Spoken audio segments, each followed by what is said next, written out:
दोस्तों, कहानी की शुरुआत होती है रूस के एक प्रिजन वैन से, जिसमें बैठे हुए कुछ कैदियों को जेल ले जाया जा रहा था। लेकिन रास्ते में इस वैन में फ्यूल डलवाने के लिए इसे गैस स्टेशन पर रोक दिया जाता है और साथ ही कैदियों को भी हल्का होने की इजाजत दी जाती है। लेकिन जाते वक्त जब ऑफिसर कैदियों को नंबर वाइज वैन में बैठाता है तो एक कैदी कम होता है। फिर तुरंत खोज शुरू होती है और वॉशरूम के बैक साइड पर मिलता है मूवी का मेन कैरेक्टर क्रेवेन, जिसके बाद इन सभी को जेल में ले जाकर सेल्स में बंद कर दिया जाता है। अब अगले दिन जब क्रेवेन एक्सरसाइज कर रहा होता है तो जेल के कुछ बदमाश आदमी क्रेवेन को अपनी दादागिरी दिखाने लगते हैं, लेकिन क्रेवेन इन्हें ही सबक सिखा देता है। इस मारपीट के बाद इसे जेल के हेड सिमोन के सामने पेश किया जाता है, जो पहले से क्रेवेन को जानता था। सिमोन क्रेवेन से कहता है कि ये जेल जल्द ही तुझे सुधार देगी। तभी क्रेवेन जमीन पर शेर का सर रख देता है, जिसकी स्किन से कारपेट बनाया गया था। ये देखकर क्रेवेन गुस्से में कहता है कि तुम्हें शिकार करना शोभा नहीं देता, कहीं कोई एक दिन तुम्हारा शिकार न कर ले। ये सुनकर सिमोन क्रेवेन पर हमला कर देता है और क्रेवेन शेर के दांत से सिमोन को जख्मी कर उसकी जान ले लेता है। इसके बाद क्रेवेन जेल के पुलिस से बचते बचाते छत पर पहुंच जाता है। ना तो इस पर पुलिस की रोक टोक का कोई असर होता है और न ही गोलियों का।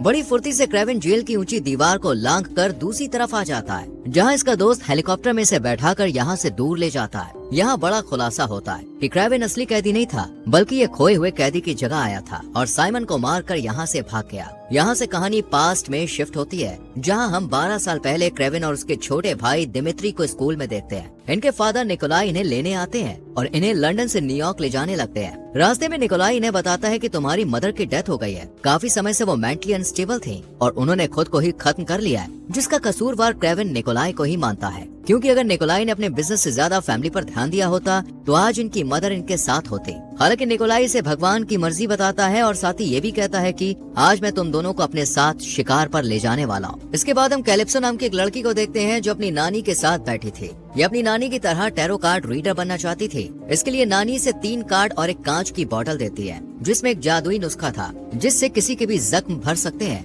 यहाँ तक कि जान तक बचाई जा सकती है। ये नुस्खा पीढ़ी दर पीढ़ी चल रहा था, जो अब कैलिप्सो के पास आ गया था। इधर हम निकोलाई को देखते हैं, जिसे आज शेर न मिलने पर वो एक हिरन को मार देता है, क्योंकि निकोलाई एक शिकारी था और इसका यही काम था। आज रात ये लोग यही टेंट लगाकर रहते हैं और दिमित्री अपने भाई को मिमिक्री करके दिखाता है। दिमित्री के पास ये पावर थी कि वो किसी की भी आवाज को कॉपी कर सकता था। ये देखकर क्रेवेन भी काफी खुश होता है। अगली सुबह होते ही ये लोग शिकार पर निकल जाते हैं और तभी यहाँ एलेक्सी नाम का एक शिकारी निकोलाई से मिलने आता है और इसके साथ पार्टनरशिप करने की बात करता है। लेकिन फेमस शिकारी निकोलाई इसके साथ काम करने से मना कर देता है और इंसल्ट करके यहाँ से इसे भगा देता है। इस बातचीत के दौरान दिमित्री और क्रेवेन जंगल में काफी दूर चले जाते हैं और अचानक इनके